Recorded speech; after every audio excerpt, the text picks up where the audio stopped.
Mahilig ka sa kaligayahan eh. Hindi ka pala sa Lahat naman ng tao mahilig sa kaligayahan eh. Malapit ka sa babae. Yan ang gusto ko. Malapit ka sa babae. O tapos? Babae na nagpaparinig sa'yo na may kagustuhan sa'yo. Minsan hindi mo lang pinapansin. Yun! Aray ko! Galing ah! Oo. Lalo na kung may pera ka, mas lalo na. Puta! Kasi ikaw, patulungin ka pag napisik sa mga kaligayahan.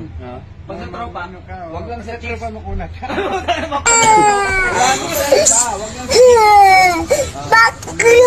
Pamumuhay, wag sa chicks. Kasi sa chicks normal na yun eh. Sa pamumuhay, Hmm. laging may tira sa ang kinikita mo, laging may natitira sa'yo. O tapos? Sana all! Ipit ka, gumagastos ka pero normal lang.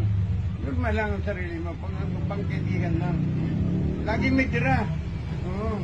Hindi ka naubusan ng pera, pero pag napita tropa, krito ka lang, pero hindi nila alam ang laman ng bulsa mo. Pero matipid ka kasi. Marunong ka lang makibagay, pero ibig sabihin, Pure mo siya. Ipit ka lang. Diba? Maganda kinikita mo sa anak buhay mo.